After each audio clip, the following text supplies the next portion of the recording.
Patrick মাংস ৰান্ধিবলৈ দি উভতি নাহিল বিজুলী। পেট্ৰিৰ সৈতে খোৱা নহ'ল জীৱনৰ শেষৰ সাজ ভাত। স্বামীৰ ভাড়াঘৰত শিৰচ্ছেদ হৈ পৰি থাকিল বিজুলীৰ মৃতদেহ। সকলোফালে শোকাকুল পৰিৱেশ। কান্দি কান্দি ভাগৰি পৰিছে পেট্ৰি আৰু ভাতৃ। নাকান্দিবনো কিয়?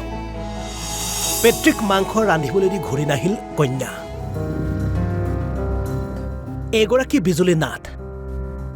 ১.৫ বছৰৰ পূৰ্বে প্ৰেম বিবাহ সম্পন্ন হৈছিল সমৰজিৎ নাথ নামৰ এইগৰাকী যুৱকৰ সৈতে। পাছে ২ মাহৰ পূৰ্বে স্বামীৰ সৈতে মনোমালিন্য হোৱাত পিতৃগৃহত আছিল বিজুলী। আৰু পূৰ্বৰ দৰে মঙলবাৰে নিজৰ কাৰ্যালয়লৈ ওলাই গৈছিল বিজুলী নাথ। অফিচলৈ যোৱাৰ পূৰ্বে পেট্ৰিক কৈ গৈছিল মাংস আনি থবলৈ। কিন্তু নিশা আৰু উভতি নাহিল বিজুলী। বহু নিশালৈকে উভতি নহাত ভাতৃয়ে বিচাৰি যায় বায়েকক। কিন্তু স্বামীৰ ভাড়াঘৰত দেখে শিৰচ্ছেদ হৈ পৰি আছে বায়েক তথা বিজুলীৰ মৃতদেহ।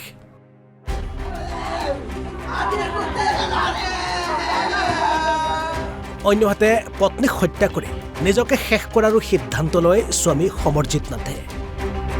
পাছে সংকটজনক অৱস্থাত সমৰজিৎক ভৰ্তি কৰোৱা হয় চিকিৎসালয়ত। ইফালে বিজুলীৰ ভাতৃ আৰু পিতৃৰ দাবী, ফাঁচীৰ শাস্তি হ'ব লাগে হত্যাকাৰী স্বামী সমৰজিৎ নাথৰ।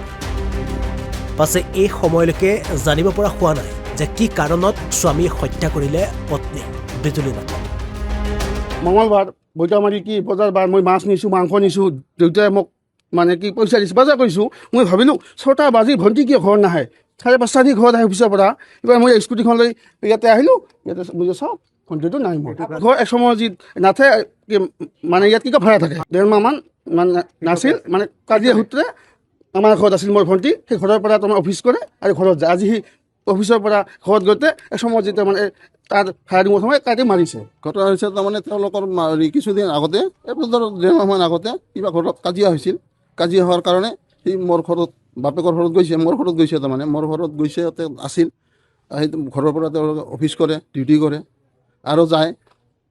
এনেকৈ চলি আছিল। মানে আজি ৰাতিপুৱা অফিচত আহিছে, মোক কৈছে বাবা মই আজি সোনকালে আহিম খানি, মানে বজাৰ চজাৰ কৰি মাছ মাংস আনিবি, ভালেদিন নিৰামিষ খাইছোঁ, আজিখানি মানে মাছ মাংস দি ভাত খাব লাগিব আৰু সেই কৰি বজাৰ চজাৰ কৰি আনছোঁ। তখন মানে সময় ৰেডি হৈ গ'ল, বেছি হৈ গ'ল। ল'ৰাটোৱে ক'বা হৈছে অলপ নাও কিয় নাহে, দেৰি হৈছে। ই আৰু মানে ঘৰৰ মুয়ে কোনো নালাগে যাবা, অফিচৰ কামত গৈছে, দেৰি হ'ব পাৰে। এনেকুৱা হয়তো কেতিয়াবা মই সেইটো ভাবে মই ঘৰতে আছোঁ। ল'ৰাটা আহিছে, দেখা পাই ইয়াতে এম্বুলেঞ্চ বহুত মানুহ এতিয়া সোমাই চাই, দেখা পাই সি মানে কাটা খাই মৰি আছে। সি লগে লগে মোক যাই লৈ আহি মই এতিয়া বিচাৰোঁ যে সমৰজিৎৰ কাৰাদণ্ড মানে ফাঁচি বিচাৰোঁ।